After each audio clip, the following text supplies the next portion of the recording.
말씀에 보면 베드로서 2장 7절에서 8절입니다. 제가 한번 읽어드릴게요. 그러나 무법한 자들의 방탕한 행동 때문에 괴로움을 겪던 의로운 사람 롯은 구하여 내셨습니다. 그 의인은 그들 가운데서 살면서 보고 듣는 그들의 불의한 행실 때문에 날마다 그의 의로운 영혼의 고통을 느끼고 있었던 것입니다. 여러분들 아시겠지만 주일날하고 금요일날 드려지는 예배가 좀 다릅니다. 아무래도 금요일날 오시는 분들에게는 저한테는 조금 더 다른 마음이라 이야기하는 건 무엇이냐면, 여러분 복음에는 모든 믿는 사람을 구원할 수 있는 능력이 있다라고 이야기했고, 그 복음에는 하나님의 의가 나타나 믿음으로 믿음에 이르게 한다라고 합니다.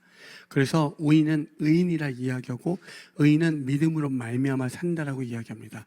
이걸 정리해 보면 주일날은 모든 사람들을 구원할 수 있는 하나님의 능력을 소개하는 시간이 되고요. 저에게는 그렇게 구원받은 금요일날은 구원받은 자들이 그렇다면 내가 하나님의 영광을 위해 어떻게 살 것인가에 대해서 같이 고민하고 기도하며 나아가고자 하는 마음이 있습니다. 다시 한번 정리해보면 신앙생활은 하나님을 만나는 게 중요하고 예수 그리스도를 만나는 게 제일 중요합니다. 아무것도 필요 없고요. 예수를 만나는 게 제일 중요합니다. 왜? 그 하나님의 모든 뜻과 구체화되는 게 예수 그리스도이기 때문에 예수를 만나요. 모든 믿는 사람들이 구원할 수 있는 그 능력을 경험하셔서 그것을 소망하며 믿음으로 걸어가시는 것이 우리 성도의 생활인 줄 믿습니다. 그렇게 구원받은 자들, 내가 주 예수 그리스도로 말미암아 구원받은 자들은 이제 놀랍게도 어떠한 자리로 나아가게 되냐면 하나님의 영광을 위해 살아가는 존재로 되어집니다. 이 모든 게 하나의 관통되어지게 되어지죠. 구원은 하나님의 능력이지만 구원받은 성도는 이제 하나님의 영광을 위해 살아가게 됩니다. 여러분, 이 은혜가 있길 소망합니다. 금요일 날은 그래서 제가 여러분에게 조금 더 도전적으로 좀 이야기하게 되는 것은 무엇이냐면, 구원받은 성도들이 어떻게 하면 하나님의 영광과 하나님을 위해 살 것인가에 대한 고민을 가지고 같이 그것을 묵상하고 고씹으면서 함께 나누고자 하는 부분이 있고, 그런 부분을 위해서 같이 기도하려고 이 자리에 나온 줄 믿습니다. 아멘. 그래서 제가 여러분에게 존재라는 부분에 대해서 계속적으로 나누고 있었습니다. 맨 처음 기억하실지 모르겠지만 몽소라는 한자를 해서 하나님의 우리는 부르심을 입었다, 하나님의 부르심을 입은 자로서의 이야기를 했고요. 하나님께 우리는 권속이라고 이야기합니다. 하나님께 속한 가족이라고 이야기합니다. 그렇게 하면서 점진적으로 우리는 하나님께서 그 권속된 자녀들에게 하나님의 뜻이 전가되어 이제 그 뜻대로 살기를 원하십니다. 그런데 이렇게 되다 보면 우리는 어떠한 구조를 갖고 있냐면, 대부분 자녀들에게 부모님이 요구하는 삶이 있죠. 너는 꼭 의사가 돼서 아주 훌륭한 삶이 되거라, 혹은 어떤 사자로 끝나는 일들에서, 그죠? 좋은 직업을 가져서, 혹은 훌륭한 어떠한 무언가가 돼서 이 땅에서 잘 먹고 잘 사는 것들을 부모님이 요구하는 경우가 있습니다. 그래서 우리가 이걸 놀랍게도 하나님하고 이런 것들을 이렇게 똑같이 생각하는 경우가 있어요. 하나님이 하나님의 자녀 삼아서 하나님 마음대로 우리를 이렇게 부려먹으려고 하는구나, 이렇게 생각하는 단순 도식하게 이렇게 생각하는 부분들이 있거든요. 그것이 아니라 여러분 한번 생각해 보십시오. 요한일서 1장부터 1절부터 4절까지의 모든 하나님의 말씀을 알고 깨닫게 되면 그 모든 이유가 우리들에게 기쁨이 충만되어지게 하려고, 이 땅을 살아가는 데 있어서 여러분 한번 생각해 보십시오. 기준이라는 거, 사랑이라는 거, 많은 것들이, 이 땅에 많은 것들이 열거되어 있고 정리되어 있습니다. 그럼 진짜 사랑은 무엇이고 진짜 기쁨은 무엇이고 한번 다 조금씩 들어가 보십시오. 여러분, 어떤 게 여러분의 기쁨입니까? 제가 한번 예전에도 말씀드린 것이 있었는데, 제가 어렸을 때는 TV가 5시 반부터 시작했습니다. 화면 조종 시간이라는 게 있었고요. 지금처럼 이렇게 풀로 TV가 나오는 게 아니라 신문을 피면 이렇게 프로그램이 나오는 시간이 있었어요. 그래서 5시 반부터 6시 30분까지는 아이들을 위한 만화가 있었습니다. 그 시간에. 그때 어린 마음에 거기에 빨간 펜으로 이렇게 칠해놓고 그 시간을 기다렸던 시간이 있습니다. 그런데 가장 열받는 건 그렇게 만화를 보고 싶었던 어린아이의 마음을 무시한 채 뉴스를 보는 어른을 볼 때 내가 커서는 절대로 뉴스를 보지 않을 것이다 호언장담했던 시간들이 있었습니다. 저한테 그때의 기쁨은 그때 5시 반에 했던 만화 프로그램이었습니다. 여러분은 그런 거 별로 없죠. 뭐 투니버스를 보는 어떤 뭐 그런 기쁨 그런 거 없잖아요. 그죠? 저희 때는 그랬습니다. 저희 때라 하면 70년대에 사신 분들, 이런 분들은 그런 기쁨이 있었는데 그것이 저 어릴 때의 기쁨이었습니다. 그게요. 그런데 나이가 먹으니까 그것은 저에게 기쁨이 되어지지 않더라고요. 이제는 만화를 아무리 보라고 해도 보지 않습니다. 오히려 뉴스가 더 재밌습니다. 네. 네. 그렇지 않습니까? 여전히 만화를 좋아하시는 분도 계시겠지만, 저는 그렇습니다. 여러분 한번 생각해보세요. 제가 하는 이 말을 여러분 삶에 대입해 보십시오. 어릴 때 내가 기뻤던, 저는 어릴 때 제일 처음 좋아했던 연예인이 누구였냐면 담다디의 이상은이었습니다. 아시나? 그러다가 조금 자라서 심신이라는 사람이 있습니다. 심신, 그런 사람이 있었어요. 그러다가 나중에 신해철이라는 분이 있었습니다. 그 다음에 서태지와 아이들이 있었습니다. 너무너무 좋아했습니다. 근데 바뀌더라고요. 계속적으로. 그렇게 음악을 들으면서 받아쓰기 하면서 적었는데 가사가 다 틀려요. 가사 들린 대로 적었는데 그거 따라 부르고 싶어서. 지금처럼 가사집이 있는 게 아니니까. 그러면서 행복했던 시간들이 있는데 지금은 저의 기쁨이 되지 않습니다. 그렇던 여러분 삶에 어렸을 때 기뻤던 거 있죠? 지금 똑같이 기쁩니까? 아니요. 모든 게 다 변합니다. 다. 그런데 성경 말씀을 보면 참된 기쁨, 모든 근원이 다 예수에게부터 시작된다고 이야기합니다. 우리는 둘 중에 하나입니다. 미친놈이거나 그냥 종교에 빠진 미친 XX이거나 정말 진리를 쫓는 둘 중에 하나일 수밖에 없습니다. 그런데 진리를 쫓는다면 진리에 근거한 삶은 좀 다른 영역들이 드러나지 않겠습니까? 그걸 거룩한 삶으로 드러나게 되죠. 구별된 삶으로. 근데 그 구별과 거룩의 삶의 다른 지점은 영혼을 근거하여 살게 됩니다. 영혼을 근거하는 건 이 땅에 영원한 건 없기 때문에 전혀 다른 존재로서 우리는 일어나 있게 됩니다. 그렇지 않습니까? 여러분 정말 그렇게 되어지길 소망합니다.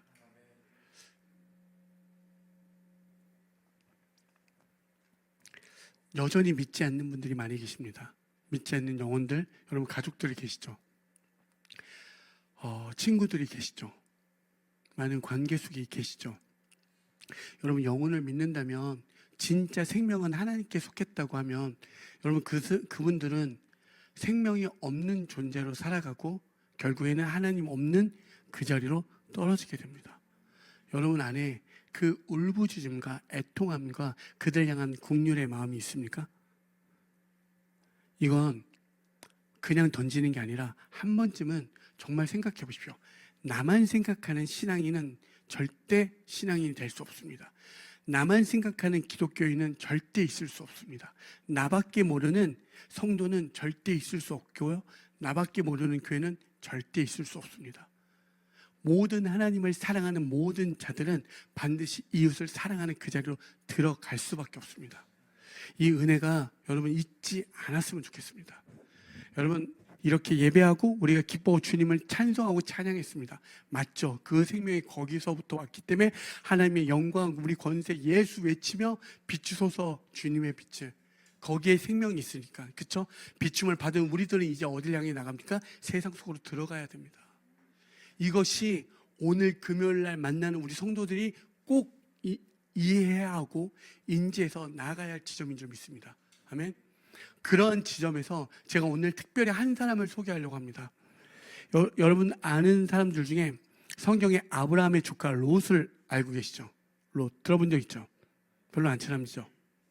우리는 보통 이렇게 좀 확실한 인물들만 좋아하잖아요. 그렇죠? 이 정도 이렇게 주변인들 별로 안 좋아하죠. 보통 영화 보면 다 보통 주인공들 좋아하시죠? 여러분 성경의 인물들을 볼 때 내가 좋아하는 인물들만 쏙쏙 빼먹지 마시고 모든 성경의 인물을 통하여 한 지점으로 가시면 돼요. 내가 아니라 하나님을 보시면 됩니다. 오늘 그 의롭다 소개되는 롯을 소개하려고 합니다.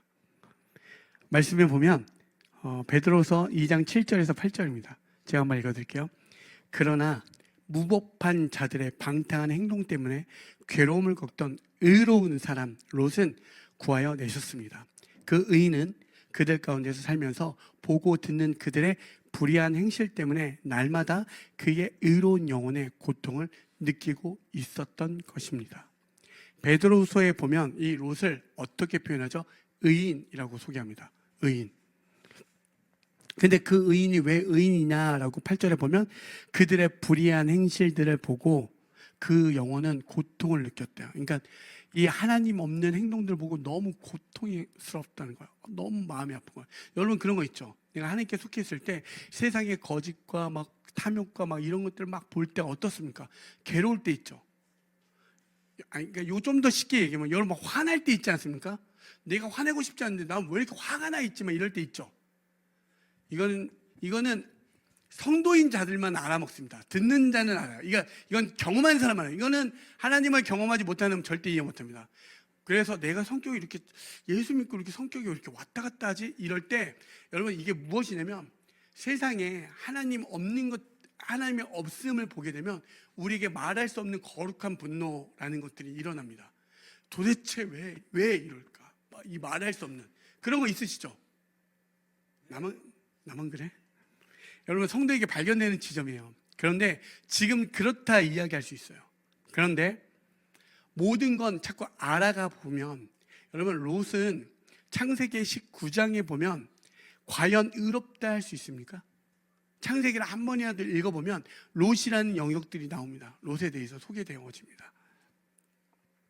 보통 이렇게 베드로서의 롯, 의롭다는 롯을 보게 되면 어떻게 우리가 점철되어지냐면 하나님이 어차피 구원하실 테니 그 은혜만 가지고 살아도 된다는 이야기로 되어집니다. 다시 한번요. 인생을 막 살아도 주님께서 어차피 이 인생을 의로운 자리로 인도하실 테니 그러면 우린 은혜로 그렇게 되어질 테니 그래 하나님은 어차피 인도하실 테니 막 살아도 되겠구나 이렇게 되어진다고요. 이거는 물론 신학적 교리적으로도 이야기할 수 있지만 여러분 한번 생각해 보십시오. 어차피 주님이 모든 걸 주님이 하셨다고 하는데 그 하나님이 그러면 그 은혜대로 되면 내가 뭘 하든 하나님이 알아서 이끌어 가시겠지 이런 생각으로 점철되어져요. 왜? 롯을 의롭다 표현해 주니까. 그런데 여러분 롯을 창세기 19장에서 이렇게 발견해 보시면 롯을 통해서 제가 아까도 말씀드린 성경 인물을 통해서 누구를 보시라고요? 하나님을 보라고 이야기했습니다. 그럼 롯을 통해서 하나님이 우리에게 말씀하고 싶은 건 무엇인지를 발견하셔야 돼요. 롯은 모든 신앙인의 부끄러운 자인 것의 대표를 이야기합니다. 가장 부끄러운 신앙인의 대표자가 누구라고요? 롯을 이야기합니다. 그 앞전에 누굴 소개하냐면 의의 전파자 노아를 소개합니다. 똑같은 심판의 때에 그는 의를 전파하는 사람으로서 노아가 소개되고요. 똑같은 심판의 때에 천사한테 끌려 나온 롯을 소개해요. 대척점에 있는 두 사람을 소개합니다. 가장 부끄러운 신앙인 롯을 우리에게 이야기하는 거예요.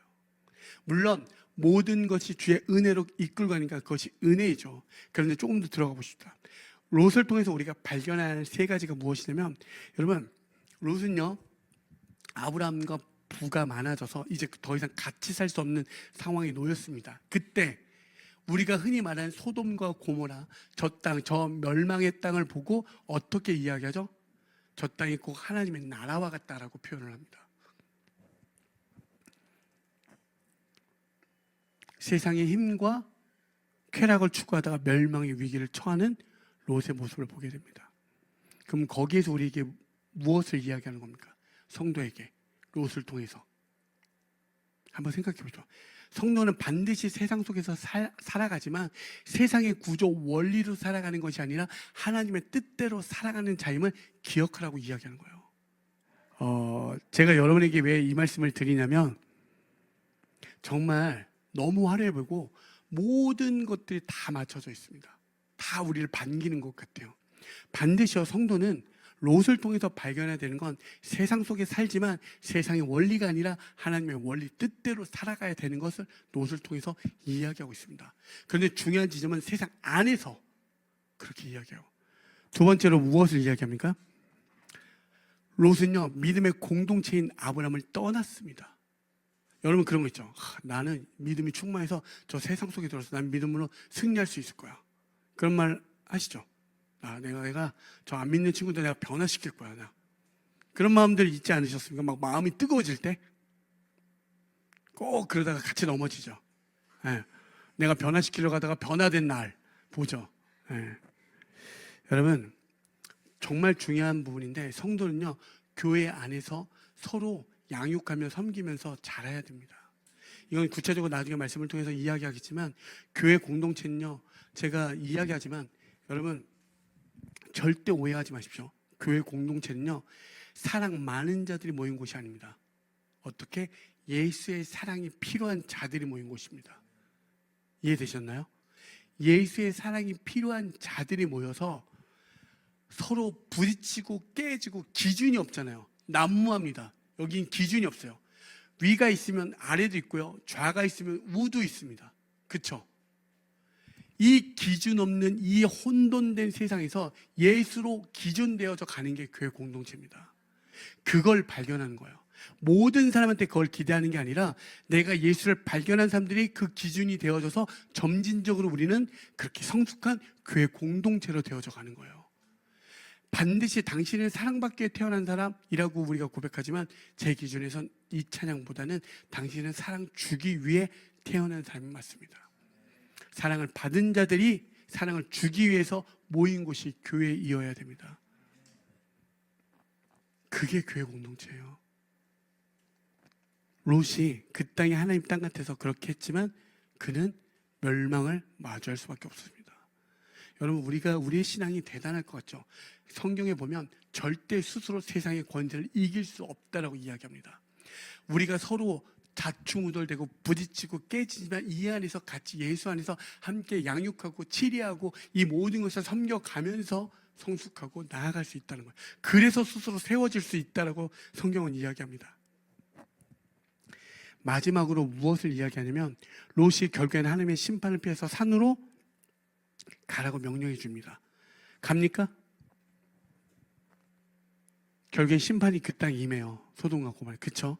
다 아시겠지만 본인이 그걸 알고 있음에도 본인 말로 나온 게 아니라 천사들에게 이끌려 나오게 됩니다. 그리고 산으로 도망가라고 이야기합니다. 그런데 뭐라고 타협하죠? 롯이? 저 산까지 못 가겠습니다. 여기 조그만 소알 땅이 있으니 거기로 가게 해주십시오. 소알 땅은 맨 처음 아브라함을 떠날 때 롯이 말했던 그것과 똑같습니다. 소돔과 고모라 땅과. 여전히 인간은 끝없이 죄에 대한 미련이 있다는 걸 이야기합니다. 끝없이. 그래서 그것을 통해서 우리에게 이야기하는 건 그의 죄의 요소를 완전히 벗어 던지라고 이야기하는 거예요. 여러분 이게 우리에게 발견되어져야 돼요. 그냥 구원의 문제를 떠나서 이렇게도 주님이 이끌어 가시니 막 사는 게 아니라 정말 주님을 알면 구원은 복음의 하나님의 의와 하나님의 능력으로 구원받은 자들은 반드시 하나님의 영광의 자리로 들어갑니다. 아멘. 여러분 한번 생각해 보시죠. 성도의 한번 특징들을 보실까요? 성도의 특징들. 첫 번째 어떤 특징이 있습니까? 여러분 생각해 보십시오. 하나님의 은혜만 구하는 사람이 있습니다. 하나님의 은혜만, 아무것도 안 하고 하나님이 해주시는데 하나님이 해주십시오. 아무것도 안 하는 사람 있죠. 어차피 하나님이 해주실 테니 주님 어차피 하나님 은혜 내려주십시오. 이렇게 하는 사람이 있습니다. 1번, 2번 가볼까요? 주일에 은혜를 이야기하고 하나님의 말씀에 막 은혜를 이야기하지만 평일에는 어떻게 살아야 된다? 열심히 살아야 된다. 내 힘으로 진짜 최선을 다해서 열심히 살아야 된다. 하나님의 은혜는 주일날 얘기하는 거고 이 땅에 살 때는 세상의 원리 속에서 최선을 다해서 살아야지. 이렇게 얘기하는 사람도 있습니다. 어떻습니까? 1번입니까? 2번입니까? 물론 3번도 있습니다. 하나님의 은혜를 입은 자들은 누군가를 하나님의 은혜를 입히는 자로 가는 사람이 있습니다. 그러면 우리 모두가 네, 주님 3번이 맞습니다 라고 하지만 대부분은 이 두 가지로 점철되어집니다. 어떻게 되죠? 하나님, 어차피 하나님이 하실 텐데 저는 모르겠습니다. 주님이 알아서 하십시오. 자포자기형. 그래, 나는 내 힘으로 반드시 이 모든 것을 열심히 꿋꿋하게 이뤄가리라. 하나님이 있는지 없는지 별반 없어도 열심히 잘 살 것 같은 사람들이 있습니다. 여러분 어떻습니까?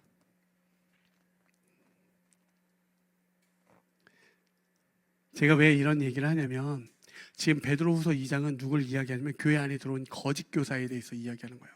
그러면서 우리에게 설명하는 거예요. 하나님의 심판과 경건한 자들에 대해서, 하나님의 구원에 대해서 이야기하고 있습니다. 하나님이 역사에 개입할 때는 반드시 심판과 구원이 함께 일어납니다. 하나님이 인간의 역사 속에 들어갈 때 거기는 하나님의 심판과 구원이 같이 동시에 일어나게 돼요. 노아의 홍수 때도 그랬고 소돔과 고모라 때도 그렇습니다. 그렇죠? 자, 보십시오. 베드로후서 2장 5절에 보면 그는 옛 세계를 아까워하지 않으시고 경건하지 않은 자들의 세계를 홍수로 덮으셨습니다. 그때 그는 정의를 부르짖던 사람인 노아와 그 가족 7사람만 살려주셨습니다. 여러분, 이 말씀을 들으면 어떤 생각이 듭니까? 하나님 너무하네, 이런 생각 들죠. 두 가지로 나눠준다니까요. 열심히 사는 그거 봐라, 쎄통이다, 이런 사람이 있고요. 은혜를 얘기해서 하나님 너무한 거 아니에요? 이렇게 얘기해요. 자, 나는 하나님이 좀 너무하다 생각 드시는 분. 우리나라 사람들은 기가 막힙니다. 눈치 하나 기가 막히게 빨라서. 여러분 다시 한번 보십시오. 그는 또 옛 세계를 아까워하지 않으시고 경건하지 않은 자들의 세계를 홍수로 덮으셨습니다. 그때 그는 정의를 부르짖던 사람인 노아와 그 가족 7사람만 살려주셨습니다. 원문에 보면 그 8번째 사람 노아라고 이야기합니다. 그래서 우리가 그 8번째 사람에 대해서 많이 묵상하기도 합니다. 하나님이 아끼지 아니하셨대요. 하나님의 창조물을. 하나님은 불경건한 자들과 죄와 함께 할 수 없다는 걸 너무나 명백하게 이야기합니다. 그런데 때로는 우리는 그게 너무하다고 이야기해요. 하지만 하나님은 끝까지 참고 내어주시고 또 참고 내어주셨습니다. 마지막까지 그들에게 이야기했지만 조롱하고 노아 때 다 모든 사람들이 비난하고 조롱했습니다. 아무도 그 말을 인정하지 않았습니다.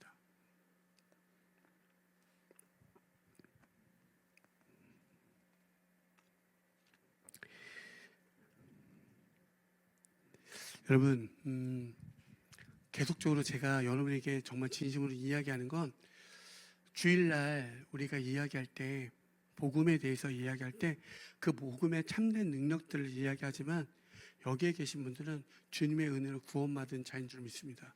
아멘. 그렇다면 그 구원에 근거하여 살아갈 때 여러분 그냥 하나님이 그냥 두셨겠습니까? 그래. 여러분의 각자의 부르심이 없을까요? 그 노아하고 이런 어떤 성경의 대단한 인물들만 특별한 특수 임무가 주어진 것 같습니까? 아니요, 절대 그렇지 않습니다. 오늘 21세기를 살아가는 여러분들, 여러분이 인스타에 사진 한 장만 올라도 전 세계 모든 사람이 볼 수 있는 이 시대를 살아가는 여러분에게 하나님의 신적 성품과 능력이 안 부여되겠습니까? 당연히 들어가 있죠. 있습니다. 그런데 우리는 그것들에 대해 되게 경히 여깁니다. 소홀히 여깁니다. 무슨 나 같은 삶을 통해서 하나님 무슨, 우리는 질그릇이라고 하지 않습니까?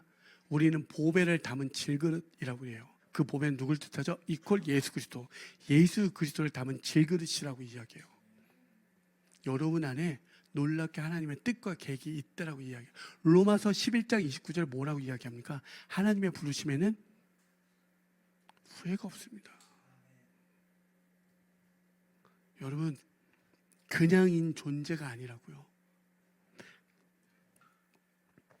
롯을 통해서 아까도 말씀드렸지만 8절에 나온 거죠. 소돔 통해서 그들이 어떻게 했죠? 불경건하고 음란한 행실에 대해서 고통당했고 그의 심령이 날마다 시달렸다라고 소개합니다. 19장에 어떻게 됐죠? 천사들이 나그네 집에 들어갈 때 그들을 어떻게 하려고 했죠? 강간하려고 했습니다. 누가? 남자들이, 소돔 사람들이. 그렇죠? 근데 그때 롯은 그것들에 대해 동조하지 않고 그렇죠?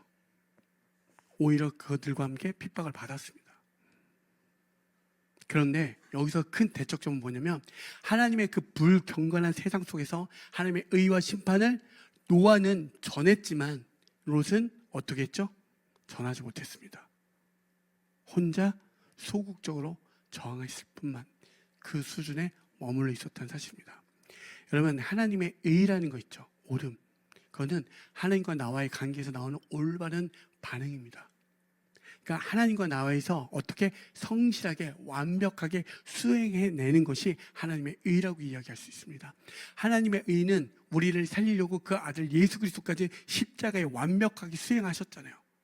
그렇다면 우리는 그 은혜에 기반하여 살아가는 게 선한 행실이요 선한 양심을 가지라, 선한 행실을 행하라 하는 게 그 이야기입니다.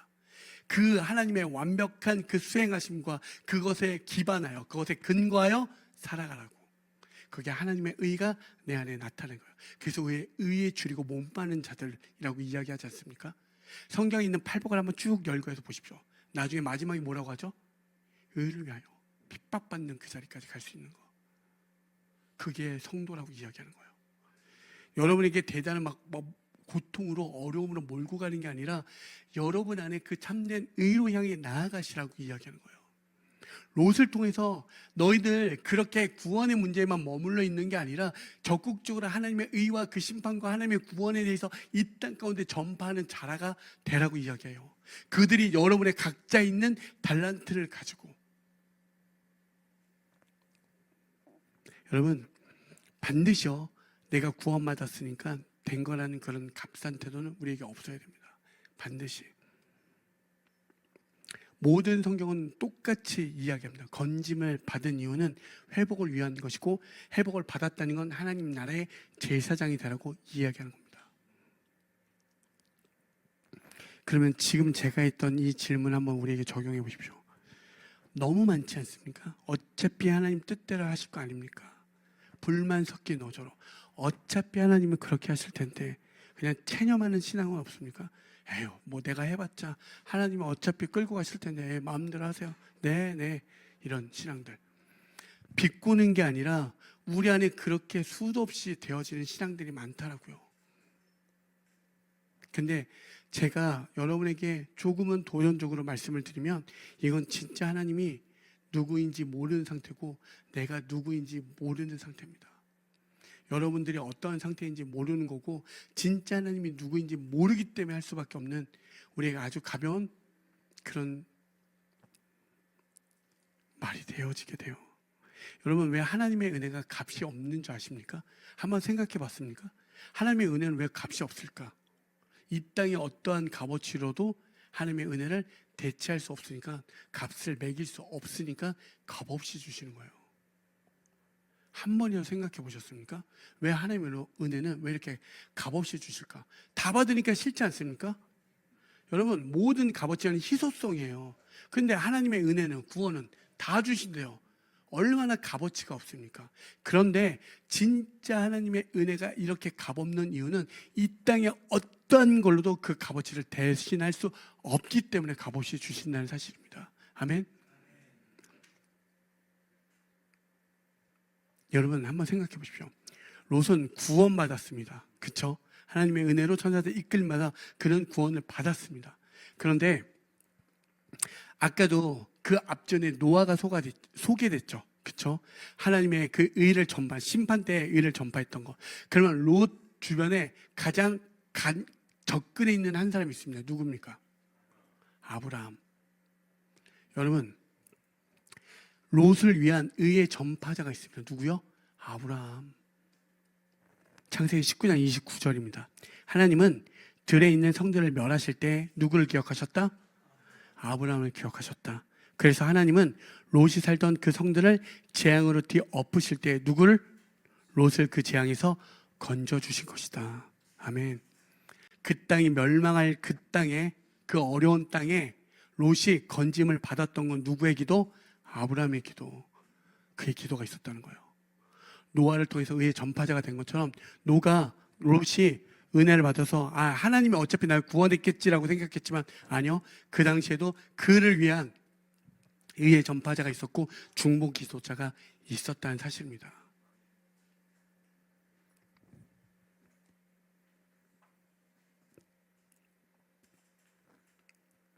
여러분, 이런 은혜가 우리에게 있길 소망합니다. 정말 여러분이 혹시 정말 죽을 것 같을 때, 여전히 살아계실 때 한 번쯤은 이런 묵상을 해보십시오. 내가 죽을 수밖에 없고 끝날 것 같던 나의 삶에 반드시 누군가가 나를 위한 그 의의 전파자가 되어 의의 중보자가 되어 그의 기도로 그의 중보로 날 살리셨구나. 이러한 믿음의 고백이 있길 소망합니다. 내가 어차피 하나님이 하실 그게 아니라 누군가를 위해, 그런 찬양도 있잖아. 누군가 널 위해 기도하네. 여러분, 이건 정말 성도들에게 발견돼야 할 지점입니다. 그리고 그래서 기도해 주셔야 돼요. 내 기도가 아무런 응답이 없는 것 같죠? 아니요. 당신의 기도가 누군가를 살리셨다는 이야기입니다. 당신의 기도가 반드시 내 눈앞에 보이지 않더라도 살리고 있었다는 사실이에요. 너무 기쁜 이야기 아닙니까? 이게 능력 아닙니까? 이게 하나님의 진짜 신적 성품과 능력이 나타나는 모습 아닙니까? 그래서 기도하는 거예요. 우리가 괜히 혼자서 막 부르짖는 게 아니라 진짜 우리의 기도를 통해서 하나님이 들으시고 기억하사, 하나님이 놀랍게도요, 아브라함을 어떻게 소개한 줄 아십니까? 친구, 나의 친구라고 소개해요. 그렇게 이야기합니다. 여러분, 하나님의 친구가 되었다는 사실 너무 기쁘지 않습니까? 친구 먹어준대요. 너 나랑 친구 할래? 기분 좋지 않으세요?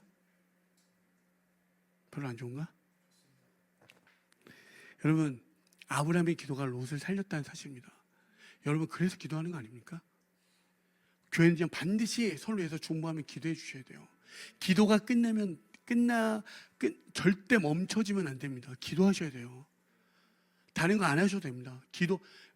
무슨 아니요. 들으십니다. 아니면 기억하십니다.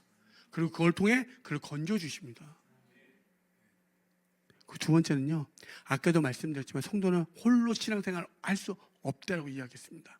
여러분, 믿음의 공동체 교회 안에 올 때 어떻습니까? 맞는 기준이 없다 보니까 어떻죠? 정말 꼴보기 싫습니다. 기준이 없으니까. 여러분, 우리가 왜 학교를 갈 때 왜 시험을 어렵게 합니까? 생각해 보십시오. 비슷비슷한 부류끼리 만나고 싶어서 그런 거 아닙니까? 그렇지 않습니까? 생각해 보십시오. 여러분, 다시 들어와서 교회는요, 절대로 맞는 게 하나도 없습니다. 안 맞아요. 안 맞는 걸 발견하셔야 돼요. 그런데 그 주님으로 인하여 우리가 빚어지는 걸 경험하셔야 돼요. 정말 예수 그리스도로 빚어지는 걸 경험하셔야 돼요. 안 맞고 정말 죽을 것 같은데 정말 나의 친구 삼을 수 있는 거, 나의 자녀 삼을 수 있는 거, 정말 막 구구절절하게 되는 거, 정말 여러분, 우리 안에서 진짜 깨진 가정, 아픈 이들, 정말 이 안에서 참된 가정을 회복되어지시고 참된 진짜 무언가를 예수 그리스도로 경험하시라고. 예수는 우리의 모든 것 되어줘요. 기쁨과 생명 되어주신다는데, 아멘? 그걸 경험하셔서 그 기준에 되어주시면 돼요. 여러분, 교회는 그렇게 되어져야 돼요. 오직 예수로 하나 되어져서 정말 무언가 그 기준이 예수로 되어서 그걸 빚어가는 거예요. 아무런 혼돈이요 흑암이요 공허를 교회에서 경험하십시오. 우리 교회는 사랑이 많고 절대 아니요, 분쟁이 일어나야 됩니다. 싸움이 일어나고요, 이 모든 것 속에서 예수 안에서 정말 이 모든 것들이 화합되어지고 하나 되어져 가고 만들어가고 빚어가는 걸 경험하십시오. 그런 사람들이 서 있을 수 있습니다. 그런 사람이 기준으로 서 있을 수 있습니다. 아멘. 보세요. 말씀 한 번만 찾아볼게요. 에베소서 4장 15절에서 16절입니다. 이건 꼭 기억하십시오. 우리는 사랑으로 진리를 말하고 살면서 모든 면에서 자라나서 머리가 되시는 그리스도에게까지 다다라야 합니다. 16절입니다. 온 몸은 머리신 그리스도께 속해 있으며 몸에 갖추어져 있는 각 마디를 통해 연결되고 결합됩니다. 각 지체가 그 맡은 분량대로 활동함을 따라 몸이 자라나며 사랑 안에서 몸이 건설됩니다. 아멘. 여러분, 그게 개혁개정이 스스로 세워져 간다라고 이야기해요. 서로를 통해서 배워져 간다는 거예요. 서로를 통해서. 아멘. 그의 부족함을 통해서 나의 부족도 발견하게 되고 그의 은혜를 통해서 나의 부족이 채워지는 것도 경험하고 기쁘지 않습니까? 그게 교회 공동체가 가능하다라고 이야기하는 거예요. 왜? 그 교회 공동체 안에 예수 그리스도만 있다면 그 기준에 서 있길 소망합니다. 그래서 롯을 통해서 우리가 발견한 건 믿음의 공동체를 떠나지 마시라고요. 왜 굳이 와서 이렇게 힘들까? 그냥 나 말씀 유튜브나 보면서 예수 믿으면 되지. 아니요, 그건 아닙니다. 여기에서 부딪히십시오. 그리고 기꺼이 그 자리에서 성숙되어져 가십시오. 그리스도의 그 머리까지 다다르는 은혜가 있길 소망합니다. 아멘. 그래서 교회 공동체는 절대 떠나는 게 아닙니다. 그러니까 또 이렇게 말하면서 목사님이 가스라이팅 한다고 우리 교회 떠나지 말라고 하는 거구나. 그렇게 나쁜 생각들 하지 마시고, 여러분의 진짜 그 공동체가 필요하다면 교회 공동체를 떠나지 마시라고요. 믿음의 공동체를. 성도와 교회는 그 공동체를 떠나는 게 아니라고 말씀을 드리는 겁니다. 아멘. 마지막으로 아까도 말씀드렸지만 그가 하나님의 건진 바 되어 결국엔 천사에서 이끌림 바 되어 끌려 나왔음에도 하나님의 명령에 따라 산으로 도망가지 않고 여전히 또 미련이 남아 소활 땅으로 도망갑니다. 그것을 통해서 제가 여러분에게 말씀드린 게 무엇이냐면 죄에 대한 미련을 버리시라고 이야기하는 거예요. 이제 하나님이 구원하셨다면 이제 죄와 기꺼이 그 자리에서 나오시라고 이야기하는 거예요. 여러분, 오늘 여기에 있는 말씀은 경건하지 않는 자 때문에 기꺼이 하나님의 모든 창조물을 다 태우시는 걸 경험하게 됩니다. 물로 심판하시는 걸 보게 됩니다. 하나님 죄와 함께 할 수 없다는 걸 우리에게 또 분명히 이야기하잖아요. 구원이 있지만 심판이 있다는 것 또한 우리에게 잊을 수 없는 이야기입니다. 어느 한쪽만 취하다 보면 우리가 반드시 편협되어집니다. 심판이 있다는 것도 기억하십시오. 그래서 여러분, 하나님의 구원의 은혜가 감격이 있다면 죄에서 기꺼이 이제 나오십시오. 아멘. 여러분, 하나님은 경건하지 않는 자를 싫어하신다고 분명히 이야기하는 거예요. 그러면 경건은 무엇이라고 이야기했습니까? 제가 야고보서 1장 27절에 나와 있는 것처럼 환난 가운데 고아와 가부를 돌보고 세속으로 물들지 아니하는 것이라고 이야기합니다. 그 말은 무엇이냐면 환난 가운데 어둠이고 흑암이고 공허인 세상에 고아된 우리를 건지신 그 예수처럼 우리도 이 땅 가운데 이 환난이고 공허고 흑암이 이 세상에 그 고아된 자들, 과부된 자들, 그 저주받았다 치부된 그들을 위해서 사랑으로 내어주는 그 자리로 가는 게 경건은 하나님께 예배드릴 가장 완벽한 상태라고 이야기 드렸잖아요. 예배자는 가장 완벽한 예배를 드려야 되지 않겠습니까? 그거 예수의 삶을 따르라고. 그 다음에 세속에 물들지 아니하래요. 우리는 어떻죠? 세속에 물들 수밖에 없는 자라고 이야기하는 거예요. 세속에 물들 수밖에 없으니 예수만 붙잡으라고 이야기하는 거예요. 아멘. 그렇게 이야기하는 거예요. 여러분, 하나님은 여러분에게 롯 같은 삶을 살라라고 이야기하지 않는 거예요. 그렇게 여러분을 부르지 아니하셨다고. 여러분을 통해서 의의 전파자가 되어지라고 이야기하는 거예요.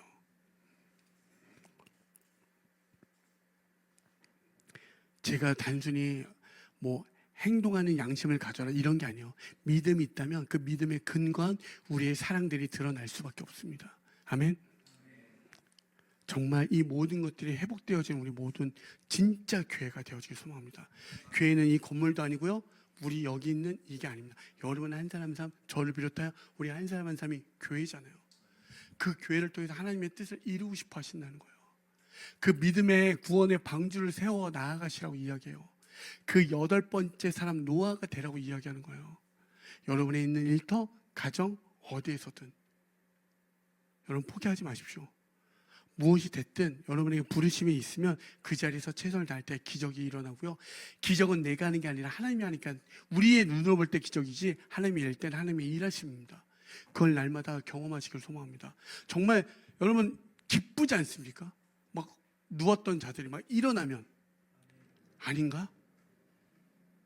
쟤 우리 교회 왜 와? 쟤는 안 왔으면 좋겠는데. 여러분 그런 거 있죠? 복음을 전했는데 쟤는 안 왔으면 하고 그냥 전하라고 했는데 전했는데 걔가 온대요.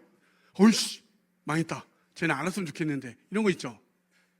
여러분 그런 생각 버리시고 정말 한 영혼을 사랑하는 마음으로 나눌 때 일어난다니까요. 진짜 그 국률의 마음을 잊어버리면 교회가 아닙니다. 정말 하나님을 사랑하시면 어떻게 그 영혼들에 대한 그 국률함이 우리에게 없겠습니까? 여러분 롯처럼 살면 안 됩니다. 나만 구원받으면 됐지. 정말 그런 신앙이 어디 있습니까? 어떻게 신앙인이 그렇게 되어집니까? 어떻게 교회가 그렇게 됩니까? 어떻게 성도가 그렇게 됩니까? 때로 내가 없어도 내어줄 수 있는 그 자리로 가지 않겠습니까? 여러분, 정말 이 마지막 때, 정말 마지막 때라고 하는 이때에 헬세드 공동체로 불러주셨습니다. 어느 누구나 잘난 것 없고 뭐 진짜 부족한 사람들이 모였지만 저는 우리 교회가 예수 그리스도로 점진적으로 잘 빚어져 갔으면 좋겠습니다. 그리스도의 분량으로 그리스도의 머리를 점점 다다라지는 교회가 되어지길 소망합니다. 그래서 해가 거듭해 갈수록 정말 이 교회에 예수가 있다라고 소개됐으면 좋겠습니다. 그래서 정말 누워있던 자들이 일어나고 생명을 얻고 그 믿음의 길로 들어갔으면 좋겠습니다. 아멘. 여러분, 한 사람 한 사람을 작게 부르지 않으셨습니다. 정말 마지막 때 그 믿음의 구원자로 하나님의 의의 전파자로 부르셨다는 사실을 잊지 마시고 믿음으로 선포하시며, 어차피 하나님 할 텐데 몰라 기도 안 하고 그냥 빨리 갈래 이러지 마시고 기도하십시오. 오늘의 기도가 반드시 한 영혼을 살립니다. 그 마음으로